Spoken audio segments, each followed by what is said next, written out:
This is Twisted Passages with award-winning author Marie Sutro.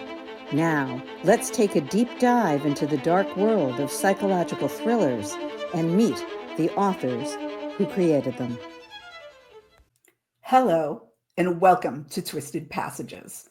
I'm your host, Marie Sutro, and today we have prolific author of historical mysteries, Heather Redmond, here to talk about her new release, Death and the Runaways.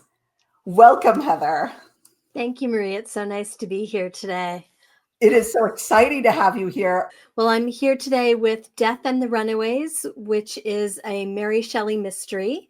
I've been walking us through the amazing royalty-laced summer in London, 1814, and trying to figure out why the future author of Frankenstein would have run away with a married poet when she was 16 years old. It's been a wild ride through these 3 books in the series. So many people try to think about, hey, who could I have as a detective that's different or is really going to capture the vivid imagination of anyone who could come across it. And Mary Shelley is one of those figures in history that we do think about so much, because not only does she really start the whole sci-fi genre for us, but she's a woman doing that. And oh my goodness, like you said, her personal life is really, really interesting. What made you decide to make Mary Shelley your armchair detective? On one hand, she's really well known. On another hand, she's kind of a blank canvas because everybody knows Frankenstein. Frankenstein was wildly popular when she was very young, but her personal life is kind of shrouded in mystery because this was all over 200 years ago that the book was written, and people don't really know about her. They have a better idea of who Charles Dickens was. He was my first historical mystery detective.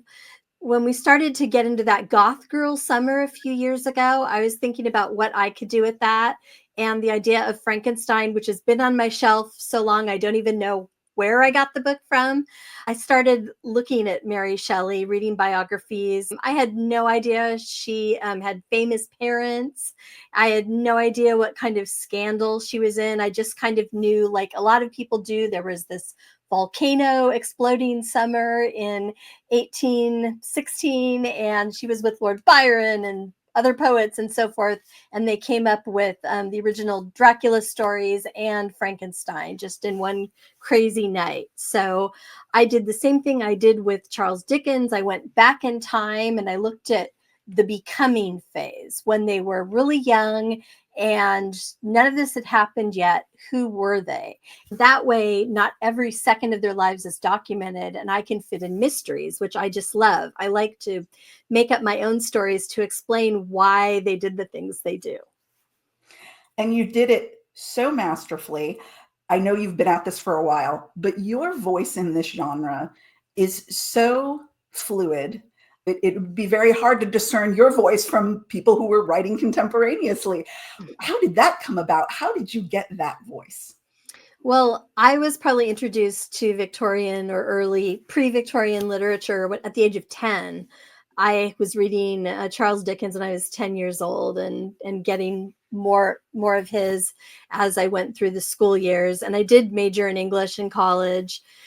I was just always really interested. I read like Jane Austen and so forth as leisure reading. I would hope that I'm not writing with the voice of those times because we move into stories much faster these days than they used to, and we're not getting paid by the word as they used to. So we don't need our books to be 800 pages. We want them to be snappy and fast and get into the action right away. But I love looking at all the different aspects of life back then, whether it's a young journalist on the rise or a teenage girl working in her family bookstore in a really unusual type of family. Both of these families that I've looked at for years are very unusual for the time. One of the things I enjoyed was turns of phrase. You got the doxies in there. And for those who don't know what that word is, look it up. It's a word worth knowing. There's so many things that are just flawless. Is that educational for you, or has there been a lot of need for subsequent research to pick up just those little turns of phrase and things that make it so authentic. The funny thing about any kind of survey of those times is so much of it becomes Dickens. They're constantly referring back to Dickens when you're reading about those times. So if you read Dickens and you read Shelley and you read the books in their circles, then you are getting the voice into your head. And so for this series, Mary Godwin, the future Mary Shelley, who's only 16 at the time, I wasn't trying to read her books necessarily, but I was reading the books by her parents and reading the poetry that was around her and trying to understand what was forming her mind. I can't begin, even at my age, to be remotely as well educated as she was at 16. I mean, it's at a whole other level having famous philosophers for parents, but doing what I can to read that work and get that in my head, and also of course dipping into all the biographies. And Mary Shelley is this canvas that so many people have written upon. So then I come up with my own approach. She's like Anne Boleyn in that way. We don't have quite enough left to really understand what type of person they were. So any author can come in and put their own spin on it. But I didn't just look at Mary. I was trying to look at the world she was in, and I discovered she was in this household with 5 different children, none of whom were full siblings of each other. And she was only 6 months older than her stepsister, Jane, who became Lord Byron's mistress a couple of years later. And I decided that my story was best told with both of them. I found them both really interesting and very different personalities. So I created a co-sleuth type situation, making the story even broader. And what was so fun about that structurally, you give us kind of their points of view, their story, and it goes back and forth from chapter to chapter, which is great because we really get those nuances that make them loving sisters, but all of those differences that go into sisterhood and all those pieces of where do you feel like this person's my bosom buddy, but can I trust them? And that push-pull was very much true in real life for them both. They'd been together since the age of 3, but they were actually stepsisters. And Jane lived the longest. So her story, she lived into her 80s, is perhaps the one that's coded the reality of what happened the most. And her opinions changed of the people in this circle over the years. But she was much more active and impetuous and ungovernable. She ended up a governess in Russia in the 1820s, of all things.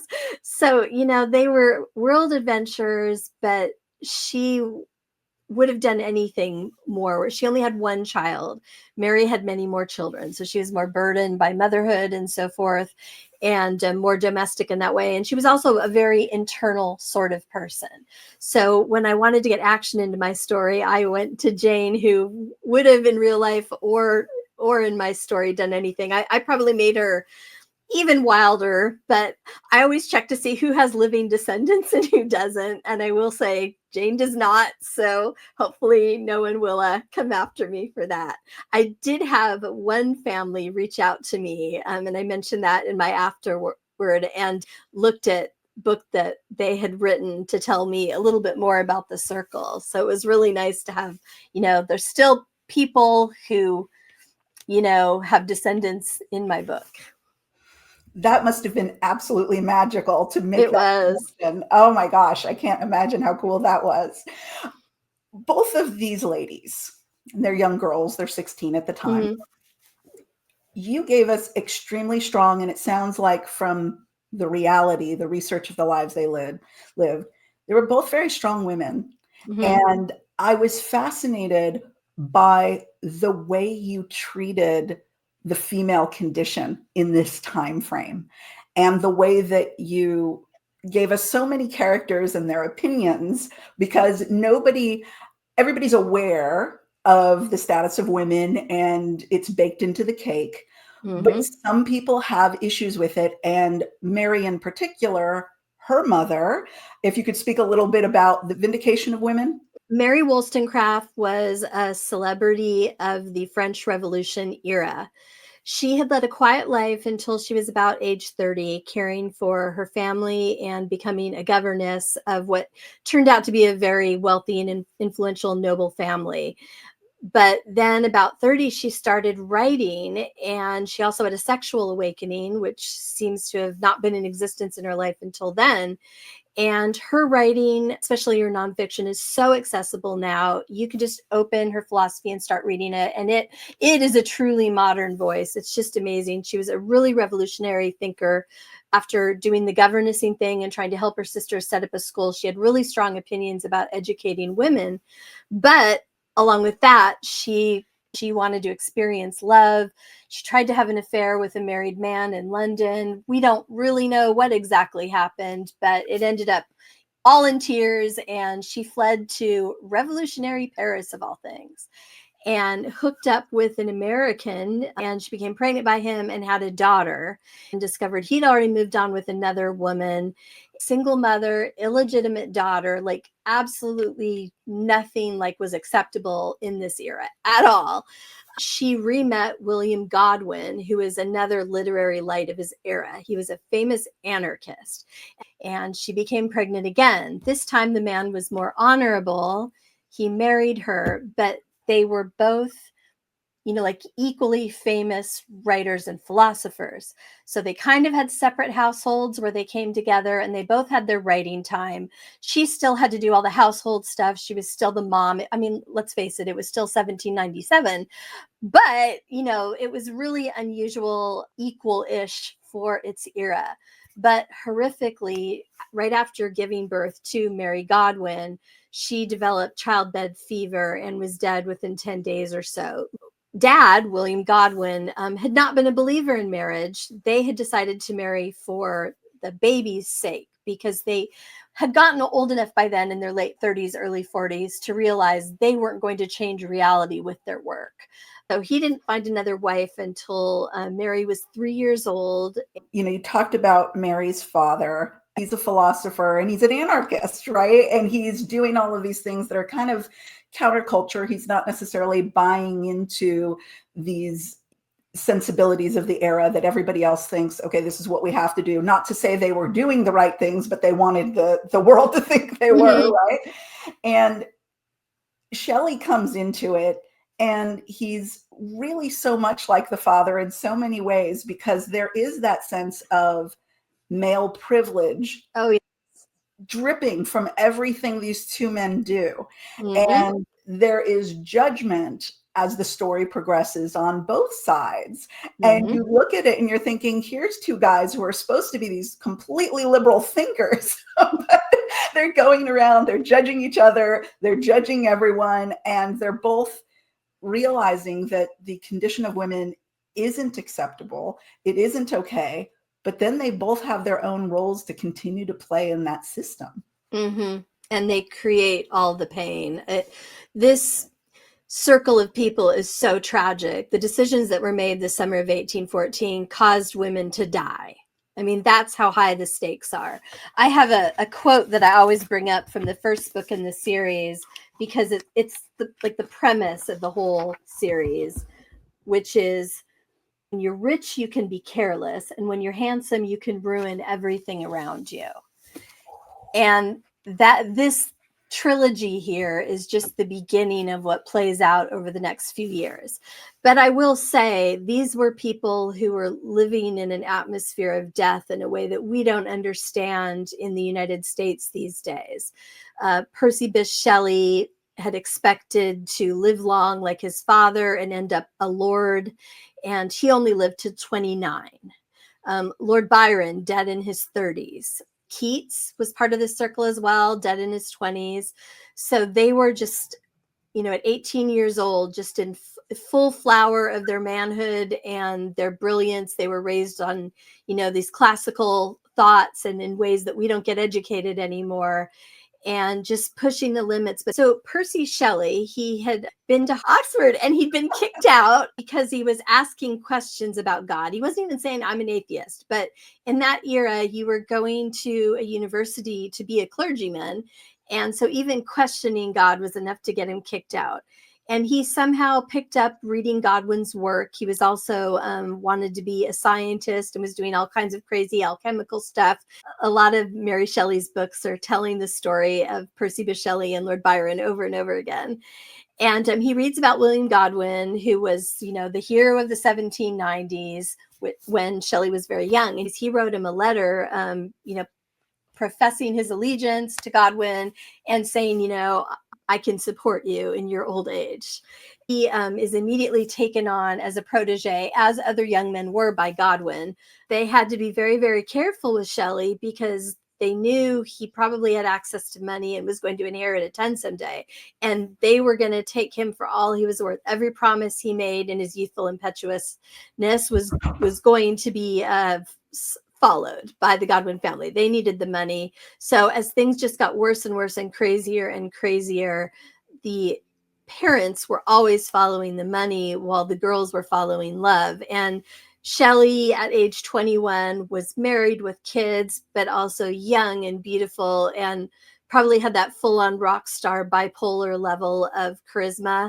I thought of this group as like the Rolling Stones, very young, with their girls from the 60s, the beautiful young blondes, like one blonde, one brunette, whether you're a Keith fan or a Mick fan.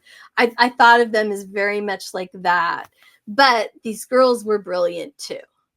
You mentioned Jane Austen before, and there were elements of Jane Austen in this book for me, because there were times where, as you said, everybody's scrambling for resources. This is a very hard time to be living. And you can kind of, it's not that you want to give people passes for their poor behavior, but at the same time, you can understand where they're coming from. And it's always been interesting to me that women in that era, and really throughout society, a lot of the judgment that women put on other women put them in such bad stead socially.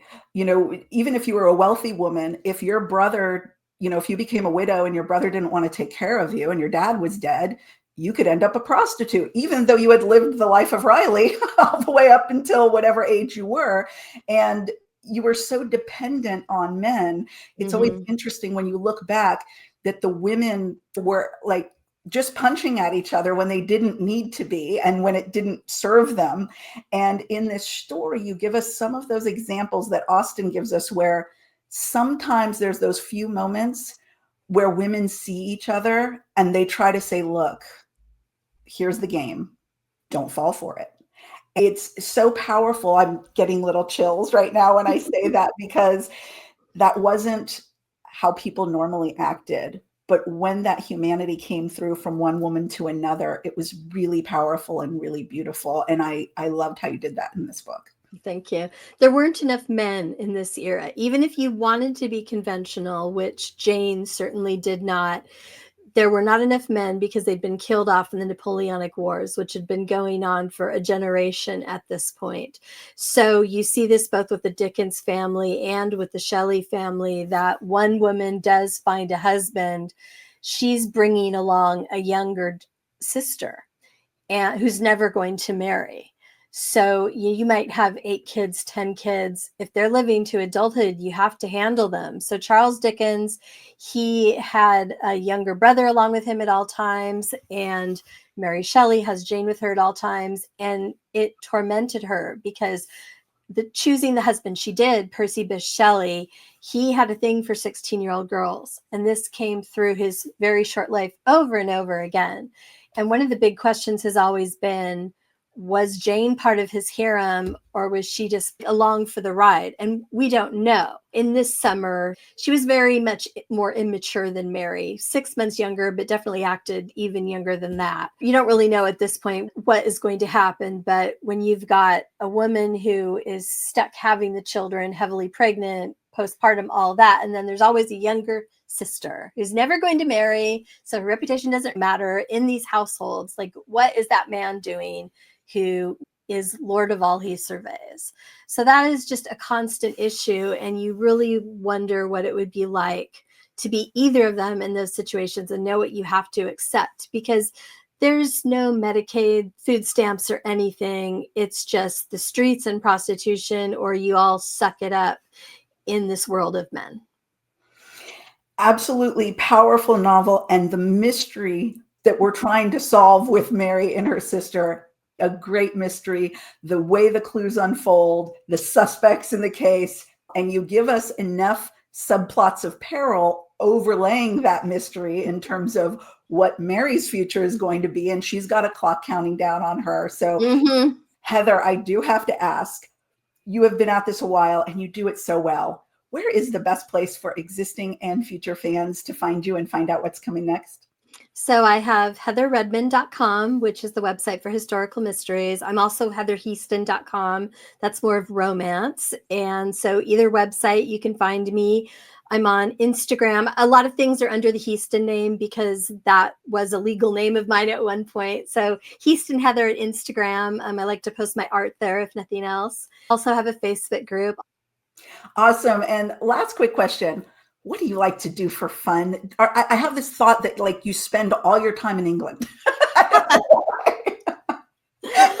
Well, I have not been in England for a very long time, but it is funny how that continues to re-enter my life. One time I was writing a scene set in Trafalgar Square, and I opened a drawer in my desk and I pulled out a picture I had taken in Trafalgar Square. And just the chemistry and the alchemy of that moment was just such a shock to me. Did find out my grandfather I never knew was born in London. Didn't find that out until I was in my 40s.